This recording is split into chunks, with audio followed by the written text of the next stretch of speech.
यहाँ आपको अपडेट करेंगे। सिंध हुकूमत ने 3 डिवीजन्स में 11वीं और 12वीं के इम्तिहानात 30 मई से लेने का फैसला कर लिया है। कराची, हैदराबाद और मीरपुर खास में इम्तिहानात 2 शिफ्टों में लिए जाएंगे। मजीद जानते हैं टॉन न्यूज़ के नुमाइंदे सैयद वसीम से। जी वसीम, इम्तिहानात से मुतालिक तफसीलात से आगाह कीजिएगा।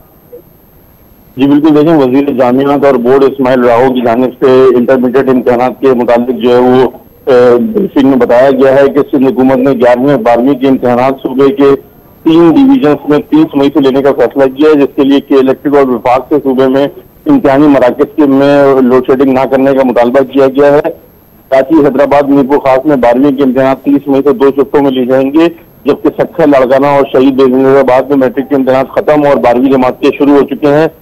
कराची समेत सिंध भर में 4,79,000 तालिबीन 11वीं और 12वीं के इम्तिहानात में हिस्सा ले रहे हैं। तमाम डिवीजनों के अंदर 390 विजिलेंस टीमें तश्कील दी गई हैं, जबकि 700 इम्तिहानी मराकज कायम किए गए हैं।